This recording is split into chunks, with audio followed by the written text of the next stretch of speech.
I want a top-down review of every reason why we had a close call. We work in a very dangerous industry still, and we cannot ever sleep on that. We don't just commit the planning fallacy once. We consistently commit the planning fallacy over and over and over again.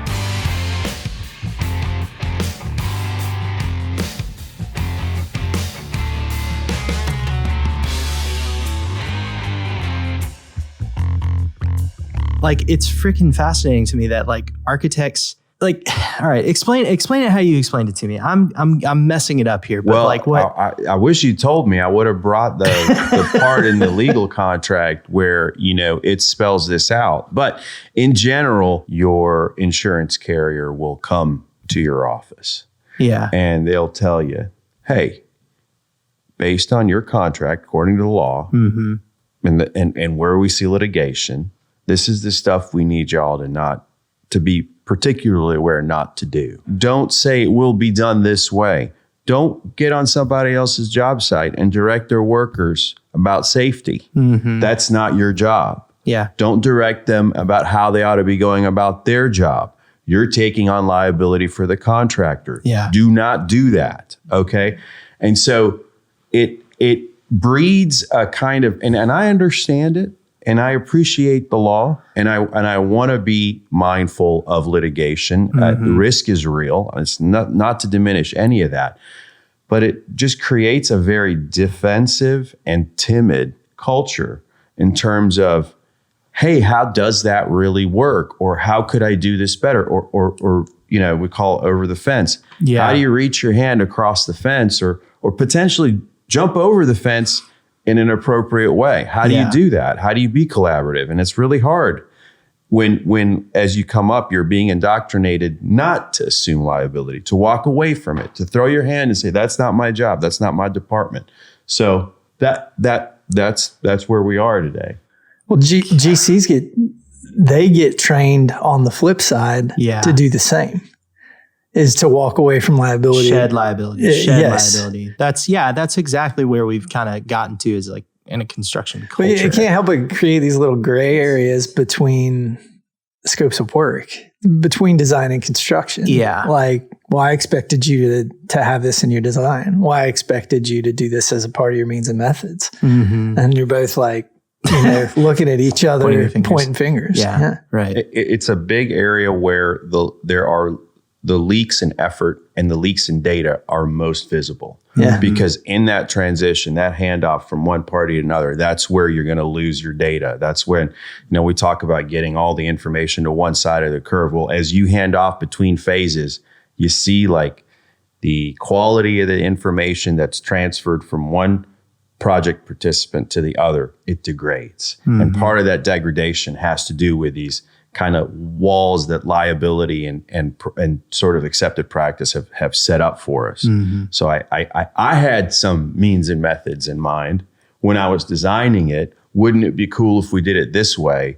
I am not able to actually have a conversation with my counterpart about that, where A, they might correct me, I might learn better, or B, they could use some information that I couldn't convey clearly in the documents, right? Yeah. That's just bonkers town to me. Like, I understand it from an insurance perspective. Like, I get that. I feel like I've heard insurance mentioned like 4 or 5 times over the past day. Like, it was the same thing with like shop classes. I heard that the other day. I was like, hey, we need to get shop class back in school. Somebody actually was like, hey, no, we tried it. We tried to put it back in, but it was an insurance risk. Nobody wants to insure kids around power tools. I'm like, oh, that's a issue. Didn't think about that. We didn't think about that. Yeah. So from an insurance perspective, that's just, it seems like it's kind of getting in the way of some things. I get it. I understand, but man, it drives me nuts sometimes. Well, you know, one of the things I appreciated is how cultural it is. So we are a very litigious society by other Western society standards, right? And we often resort to, you hear a lot about people getting sued in the construction industry, people not wanting to get sued in the construction industry, et cetera. So there's a lot of wariness around that. I'll say this, I was able, I had the privilege. I worked in the Sweden. They have a very different approach to this type of risk in that environment. We did a major project for it was a state project, so the standards were very high. It wasn't nobody's like backing down on risk on a project like that. And I said, well, we had these timber panels at the exterior of the building. And we were having a meeting with the program manager, myself as the architect. There was the contractor superintendent and the local manager for that company. And the question was, well, what happens if we get a leak on these very expensive wood panels? They're structural, that are forming the outside of the building. And all of a sudden now we've got wet wood or moldy wood, or you can imagine, right? We're working in Sweden, for God's sakes. Yeah, it's raining all the time. Yeah. What do we do about it? Who gets sued? And the answer was, we're going to solve it together. And that's now whether legally that mapped in the Swedish context, I'm not an expert on that. I have no idea. Yeah. But I could say from a cultural standpoint, the idea was, if this is a problem, it's a problem for all of us. We're all going to figure this out.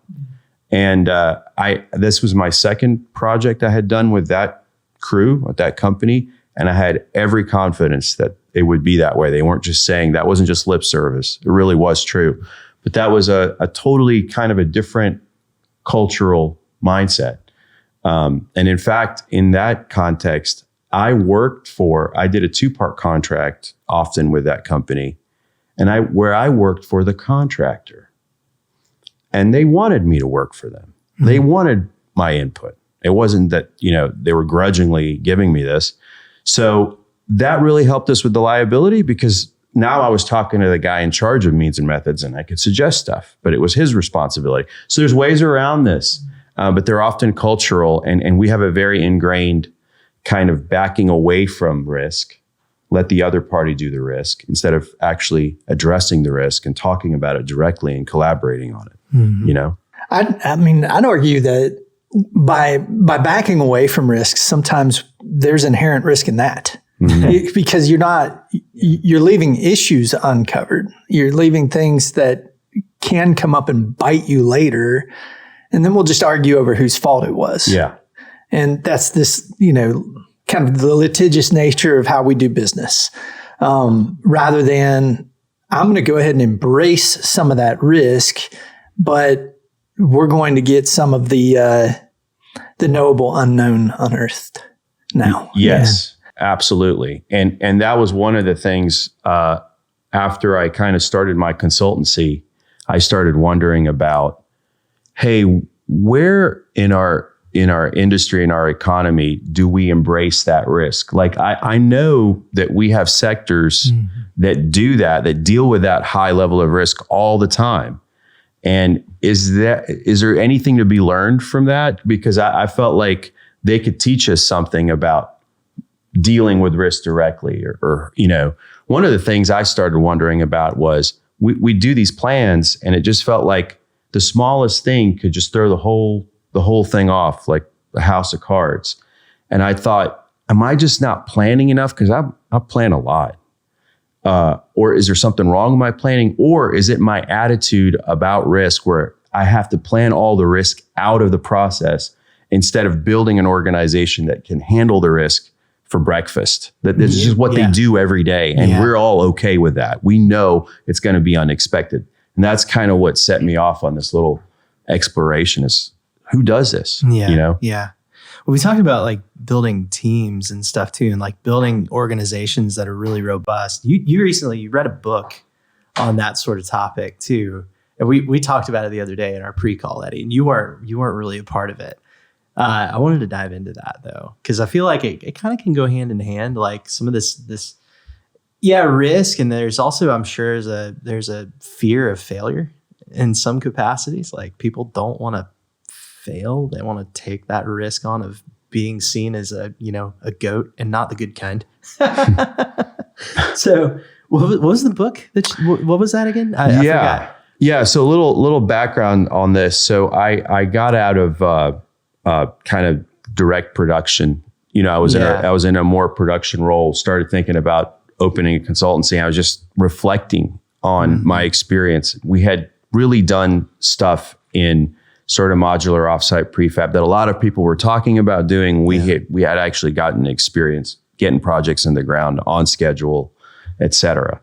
And I started wondering about, the things that were still hard and why were they so hard? And one of these things was this kind of sense of fear, the fear of failure, and also of things being really tightly coupled.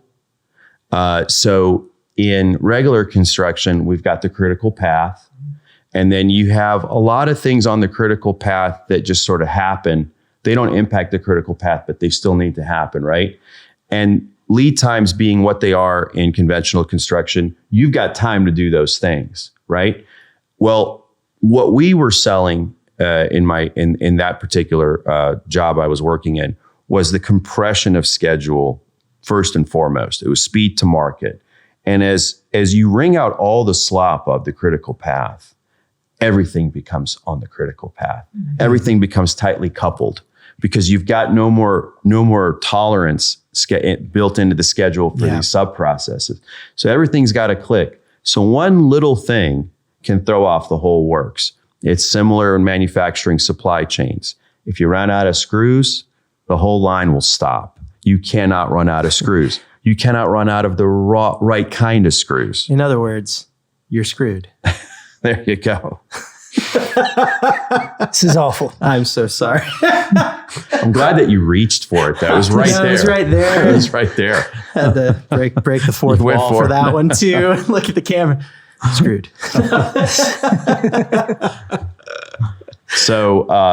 So I wanted to just kind of get to the bottom of that, is why was it we were still really frustrated, even though we had an integrated system where I literally controlled everything from design to the field. I mean, there was really nowhere for me to go and say it was some other externality. We had it end to end, and we still had these problems. We had these unexpected problems.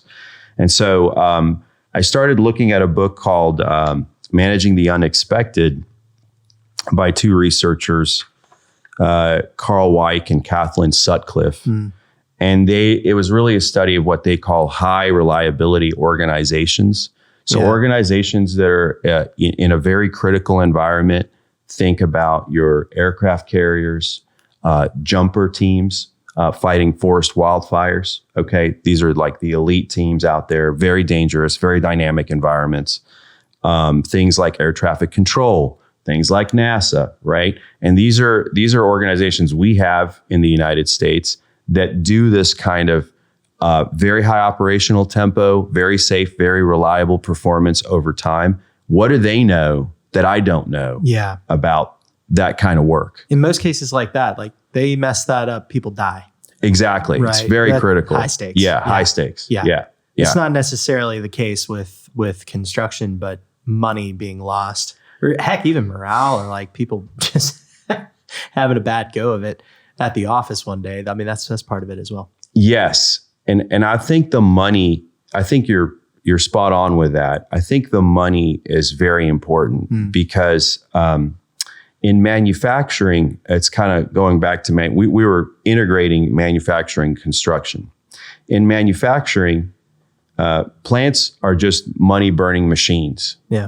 And so you're trying to guide this enterprise safely through the storm waters, right? And if you're not careful, you're going to burn through your cash before you even know it. And so that gives you the sense of criticality and responsibility. There are hundreds of jobs on the line if you make a bad decision, and there's no playbook. This is kind of a new field. We're doing all of this stuff for the first time, this integrating manufacturing methods into construction. So there's not a lot of examples or templates that we can use. We've got to think through the stuff ourselves. And I think in the industry writ large, we're being asked to do that a lot more these days. And so knowing that a bad move could cause you to burn thousands of dollars with no result, or a stoppage on the line could cause you to miss a schedule and essentially, flame through your client. that added that sense of criticality. And then the final thing is, look, danger is still part of our job.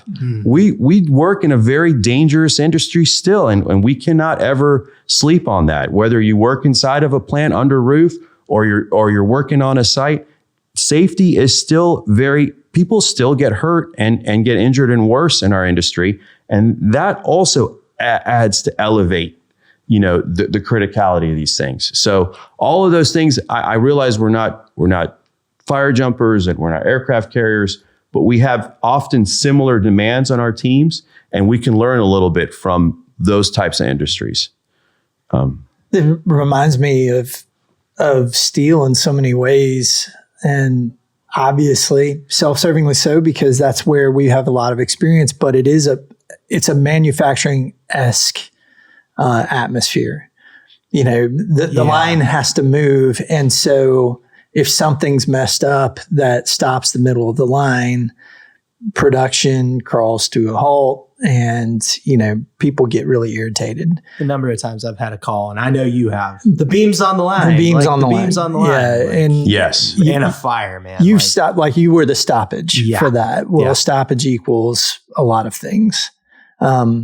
It's interesting too that in that industry, that manufacturing process, I don't know, even the cash side of things is a little different for construction when it comes to adopting this manufacturing process. You think of a car, we kind of know how money flows in the auto industry, like how the purchase happens, where the money comes from, what borrowing has to happen, and when it might land, what the risk is. That can vary heavily from client to client based on how it was financed for that client and how available the cash is. We've seen companies brought to their knees just by not being paid, right? Just the money's just not available. Yeah. Everybody's there. Everybody's doing their thing, but the money's not available. The cash flow downs the company. Probably the number one killer of construction companies is just cash flow. Yeah. So it's interesting risk, and there's definitely a case to be made that no, we're not fire jumping here, but there's importance. And certainly, we take that and say, well, let's learn the lessons, right? Yeah. Let's plug them in. So, all right. So what were some of the key lessons here? Like, cause you kind of dissected this for us, and like you coming to the table saying, hey, this was pretty cool. And I think we can have a really relevant conversation for the construction community about this. Yeah. And right? I also want to just give one more piece of context to this, which is about the planning fallacy. So a lot of people like me love to plan. We love to make very elaborate plans, have everything lined up and tight and beautiful, and all the documents are completed. And then I'm saying, now I have what I need to execute, right? Yeah. So, and this is where I think a little humility on our part is due, okay? Because planning, no matter how much I planned, my plans would get tighter and easier to disrupt, actually. The more I planned, the easier it was to disrupt them through some unexpected event. Some concrete bid in Florida comes in way high, and all of a sudden, we didn't have that accounted for in our planning, even though we've done several of these. That throws everything off. There's all kinds of things, all kinds of excuses in a way that throw us off, right? So just in terms of the construction industry, the planning fallacy is something I think we all need to talk about. You've talked about it on your podcast. Yep. And what I would say, the definition of that is a tendency of people and organizations to underestimate how long a task will take. That's very simply put. This was actually coined by Daniel Kahneman and Amos Tversky in 1979. If you read the book Thinking Fast and Slow, that's actually Daniel Kahneman. So this is part of his work that he's done. And in a study of large-scale construction projects in the Nordic region, this is probably very typical. There's an economist called Bengt Flyberg in Sweden.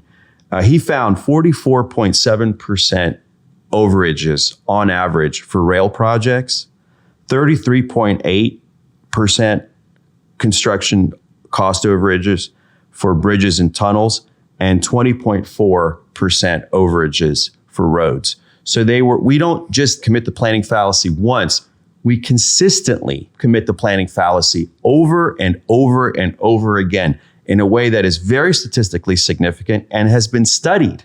Yeah. And so that's just an inherent tendency on our part as planners to underplan. And there's a way to do this, to solve for this, which is called reference class forecasting, where you've got to take a big basket of projects, look at what they were planned for, look at how they came in at, and adjust your plans for that bias. And that's hard to do because you need good data. Yeah. But in any event, the planning fallacy is real. And so planning doesn't get you out of this, is kind of the main point. And so the 5 things I think that these organizations are able to give us are sensitivity to operations, very operationally sensitive. They have a preoccupation with failure. They have a reluctance to simplify. They have a commitment to resilience. We'll talk a little bit about what that means. Mm-hmm. And they have, my favorite one is they have a deference to expertise. We'll talk about also what that means, but that's probably one that's going to resonate for a lot of people. You're smirking, so I give you floor, sir. Well, you got the smirk, so I know that you want to talk. The smirk is here because this is a good counterpoint to a drum that we've beaten a lot. Okay. And that is, if I could just plan enough, then I could make it go well. Mm. And I would say on its surface, well, that's an overstatement. That's an oversimplification of the problem. Yeah. And we're about to get into that, but I like that this is a good counterpoint to put on there. A good, let's plan. Like, this isn't going to be an argumentation against planning. No. This is simply going to acknowledge the fact that there's a little more to it than that. Mm-hmm. And I like that. Like, let's treat these as real problems and actually address something that will help instead of just, railing about things that people will click on the internet. So that's why the smirk. But have you heard of that Churchill quote? He says, plans are useless, but planning is essential. Yeah, that's one of my favorites. I like that. Yeah.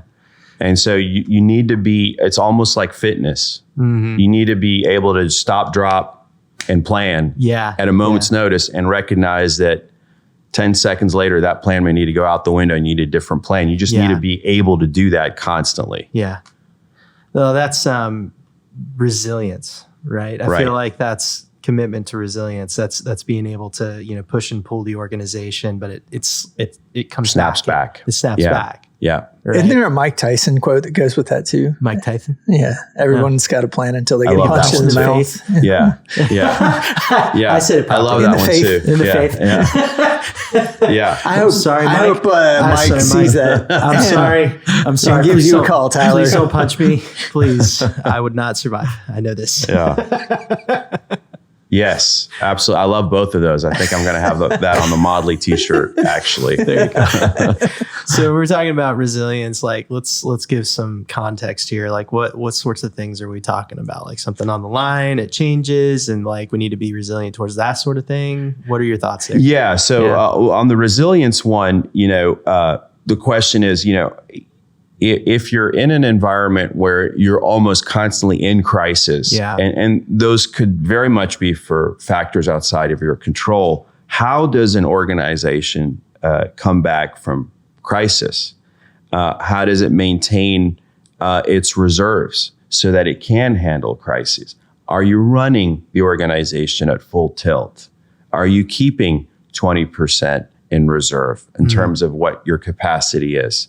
And are your managers threatened by idle time? Okay. Instead of looking at that as retooling, for example, right? We see that a lot. How come, this unit's underutilized, man? We need to get these guys to work. What's going on? But there are important things from a resiliency standpoint where those downtimes should be structured in. How does your organization learn? What is its attitude towards failure? Okay. Is failure a bad word? Are we truly implementing a lessons learned process? Are we able to kind of fold that back in and get better? Those are the kinds of things I think from a resilience standpoint. You look at, one of the things I like to think about is, have you guys ever seen Jocko Willink's TED Talk? Oh yeah. Right? Love Jocko. And that TED Talk, he was so emotional about a failure that he encountered.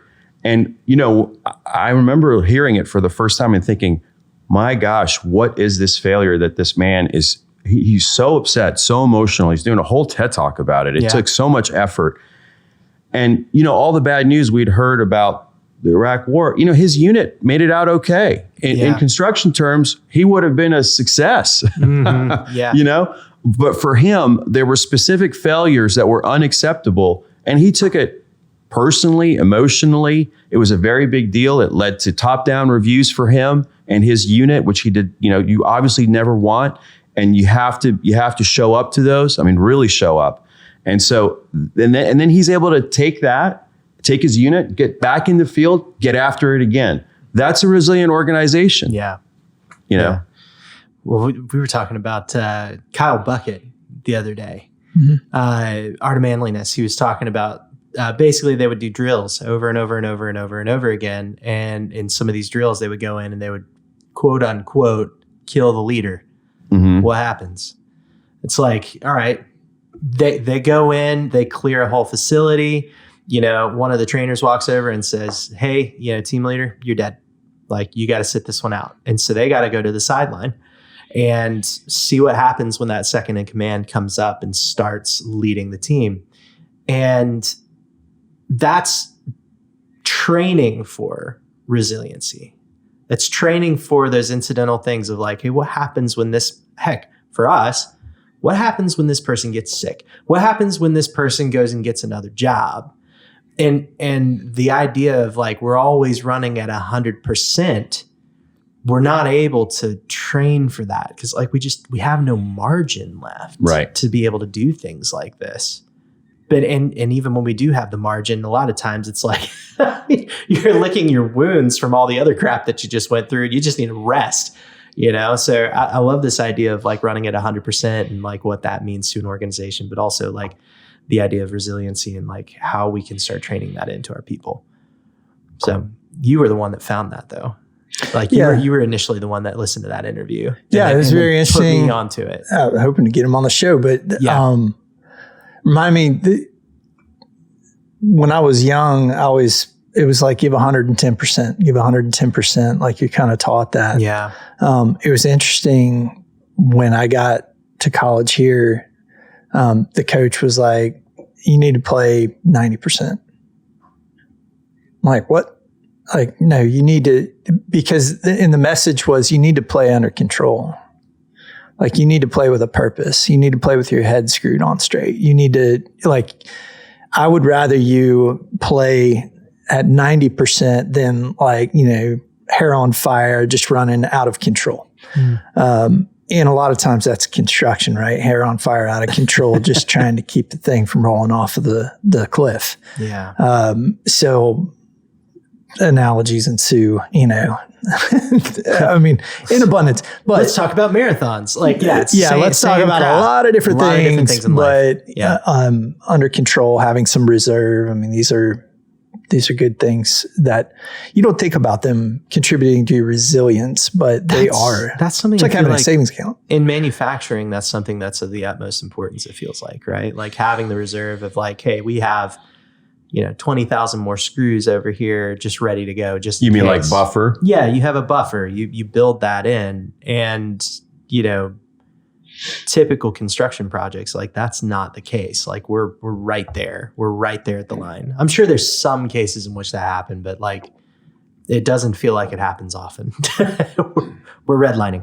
We're redlining a lot recently too, because there's just so much, there seems to be this unending demand for construction services these days, right? And we're having to build out these mega projects right now. That's putting demand on the industry.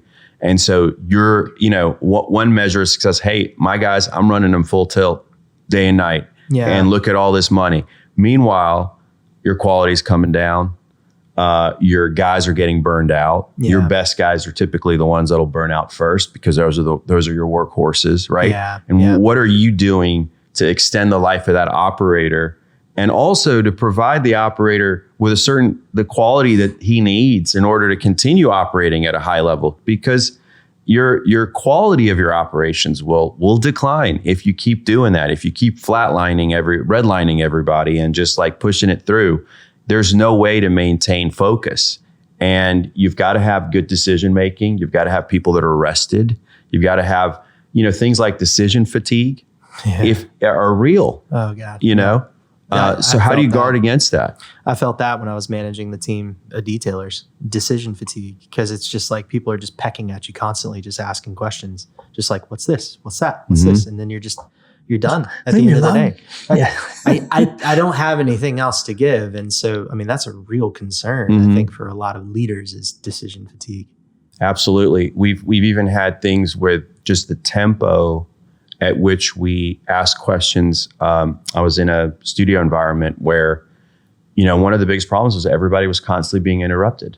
You get going, now your colleague has a question, they ask you, you answer them, and then you interrupt somebody else. And next thing you know, everybody's attention span is fried. They're exhausted from having to answer important and unimportant questions without being able to sort through that. Yeah. What is actually a priority? What is not? And so we would institute things like quiet time.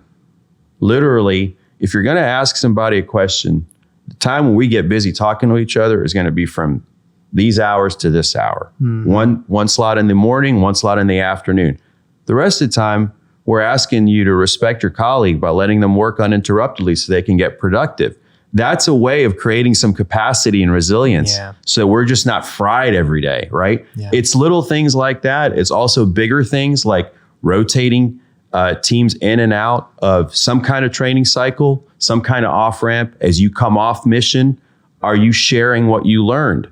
Are you educating the others? Are you implementing improvements to your procedures so that whatever mistake happened, and it's okay to admit to, isn't happening over and over again? I know you guys were talking about standards that weren't getting picked up with one of your owners recently, right? Well, that's a cyclical activity, and that helps charge people's batteries actually, but you've got to be deliberate about that. Yep. Yeah.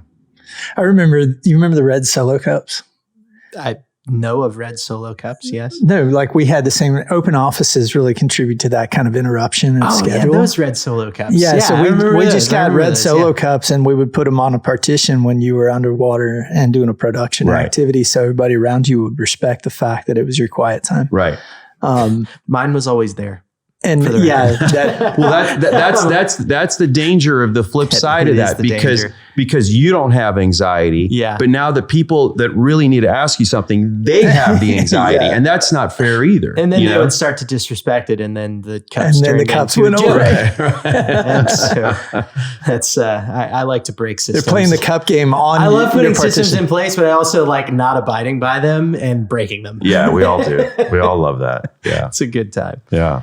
Well, all right. So you mentioned kind of the failure component of this too. Yes. Right. Like we've talked about that a little bit, but like, what are some of the ways that you're seeing like people debriefing like on a project? Like what are the recommended ways to debrief on a project and make sure that those failures don't happen again? We can learn from them. Right. Yeah. So I'll just start by telling this one story about mindset, about failure. And again, it ties a little bit back to that Jocko Willink thing, because close calls, the difference on how the close call is treated from a regular organization, maybe a construction organization, which is like, hey, we got away with it. Good job, guys. Don't let it happen again, but let's keep going. All right. That's, woo, I'm glad we dodged that bullet, right? Yeah. Versus what the hell just happened? What do you mean we just had a close call? I want a top-down review of every reason why we had a close call. Why didn't we know about it in advance? Why weren't we asking questions? What are we doing actively to avoid it next time? How are we communicating that back out? Okay. There's like a Churchill audit where he would ask these types of questions. Yeah. But like the preoccupation with failure means that close calls are treated like failures. We don't do that in our field of work. Okay. And that's a culture shift, I think, that needs to happen. The other problem is, as you get successful, you become complacent and you're a victim of your own success. And we've seen this. This is what happened at Challenger. With Challenger, they were getting test failures in the O-rings well in advance of the explosion. Okay. But they would categorize that's an in-family failure. We don't need to worry about that. There's out of family failures. Those are big deals, but this is inside the family. We're okay. And so the initial O-ring failure would blow out a little bit and there'd be some blowback and they'd record it and say it's not a big deal. Then the next ring failed. And then after that, we had the catastrophic failure of the launch. Each time, that organization, which is really good, was normalizing what the acceptable limit of failure was outwards until it became catastrophic. And that's because they were so good and so safe all the time. And you just saw this happen yet again in Boeing, right? We followed the story with the Boeing, with the Dreamliner, all of the failures there, explaining it away. And then you have the autopilot, the system controlling the airplane, and that was failing again, and it led to some major crashes. So that was a company that was very successful, very good at this, and yet became complacent over time. And then finally, my favorite person, the poster boy, in my view, of preoccupation with failure is Nick Saban. Okay. I love Nick Saban's attitude about winning because he'll be at the press conference. The team will have just dominated everything they did. And he is just pissed off because he saw something that they didn't do. That is how you guard against complacency. That's a very reliable organization. It is. Saban too, when you get him in the interview, they might try to fluff him up a little bit, and he's like, but he's going to come at you about the facts of the matter. Exactly. Right. So OSHA terms, this is a near miss. Like in safety terms, this is a near miss, correct? Yeah. So, we've got applications for organizational learning. We also have applications for construction safety, because this is totally a cultural thing on that side too. Regardless, and great example from the Challenger, regardless of whether we got away with it or not, we may not next time. So are we going to go back and address and correct the behavior? Or are we going to go along and say, well, it's a good thing nothing happened. Just happens sometimes. Right. Yeah, that O-ring just fails occasionally. It's all right. Man, I've been in the room on this one, and I'll tell you what happens. We'll have, I'm not going to mention where I was, but I was working somewhere, and we'll have a safety officer, someone in charge of safety. Okay, and we had an incident. All right, what was the incident? We're all in the boardroom together. Well, this and this happened. Okay, is that going to trigger an OSHA response? Look over to the safety guy. Safety guy says, I don't think this one will trigger an OSHA response. All right, and why is that? Okay, well, technically this and this happened and it didn't reach the threshold. Collective sigh. Phew, I'm glad we don't have to do that. All right, just make sure it doesn't happen again. Next. Yeah. And that to me is not at all what's supposed to happen. Yeah. And I think that happens a lot. I think we all sort of do that because we're trying to get through the day. But really, we've got to take that kind of failure mode analysis much more seriously and rigorously if we're going to be more reliable. And near misses are, they're taxing to your system. Safeguards are not working that should work. There's some lesson in there that you're not internalizing that you should be internalizing. And doing that work relieves your teams downstream of that burden. And so you could be doing that, and instead you're choosing to willfully ignore it and just keep doing what you're doing. Mm-hmm. And to me, that's a problem. That can come in other forms too. So, obviously the human safety element, but signing contracts, like going into contractual relationships with maybe uncertain terms or, the inception of the process happening in a certain way that is kind of wobbly, like it's going to put you at risk. Continuing to ignore the fact that you're aiding and abetting and enabling poor drawings to come down the line. We see there are certain designers that you're like, wow, they consistently put out work that causes us an issue when it gets downstream. Yeah. I need the work. I need the money, and we do it anyway and enable the process to happen again. So throwing the stop on that and being like, no, stop the madness. Let's look at this. Like, we missed, it was a near miss last time, but it may not be this time.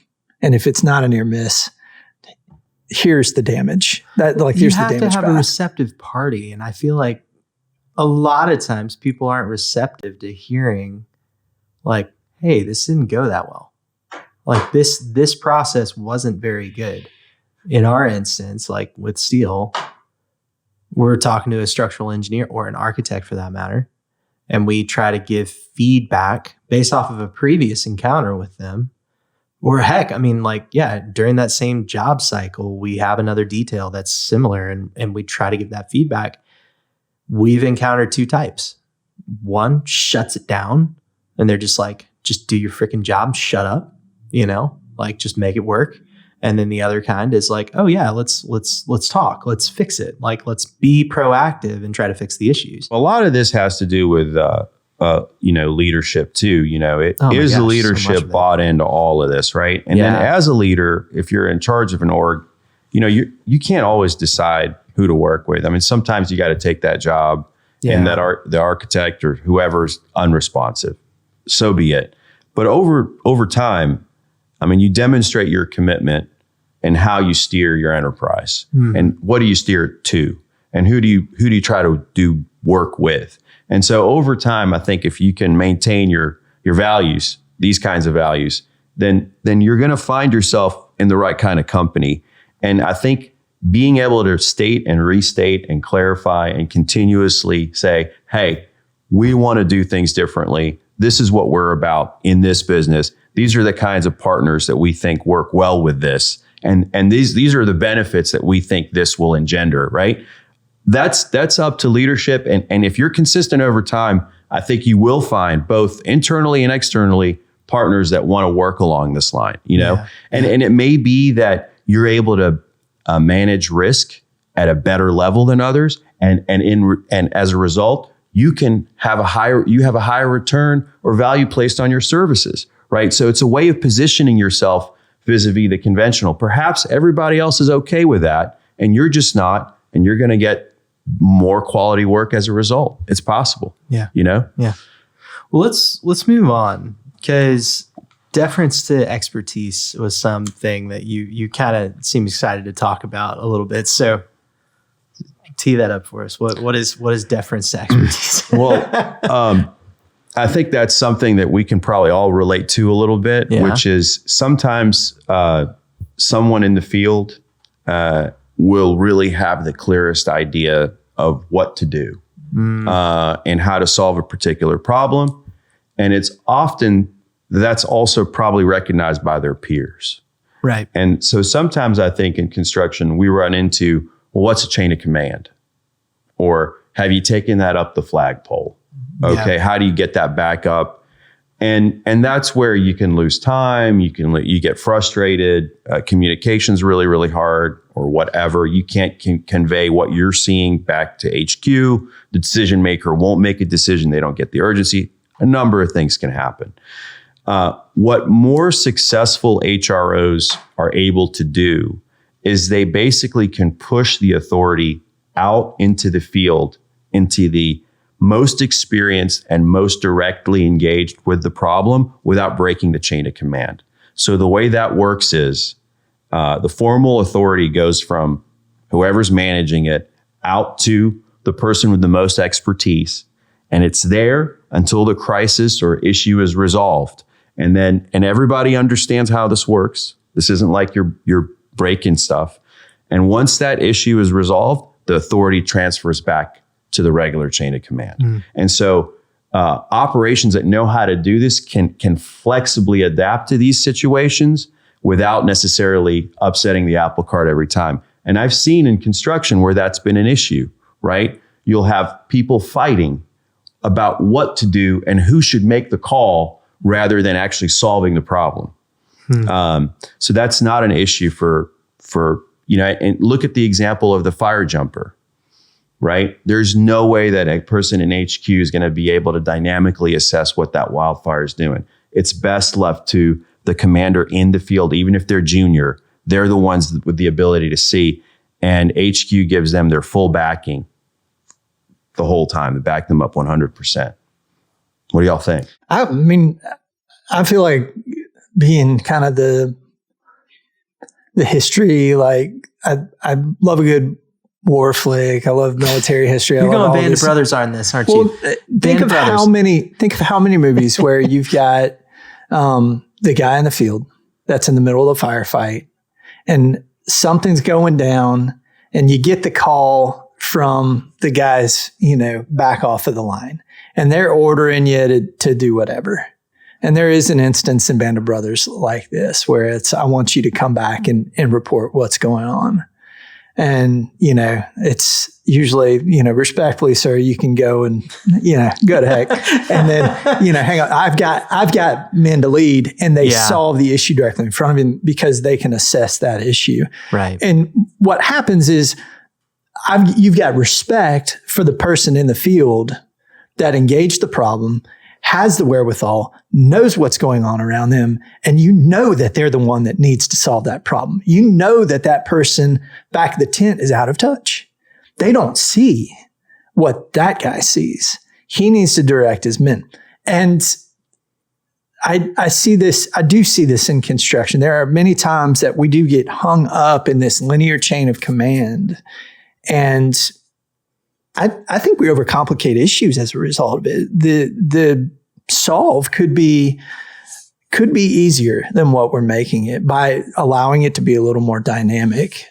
Bureaucracies, I don't think, function easily this way, but dynamic teams do. No, they don't. Bureaucracies seek that control, but I think dynamic teams allow for the independent brains of people that are on the ground to make decisions and calls where it needs to be made. And it doesn't break the leadership chain. What does RFI do to this? That's kind of a loaded question. I feel like it just goes through so many flipping hands. Like RFI, and you pass them to people, they go up and down the chain of command, and they hit so many desks, instead of just having that one little linear piece of communication and being like, hey man, I need you to solve it.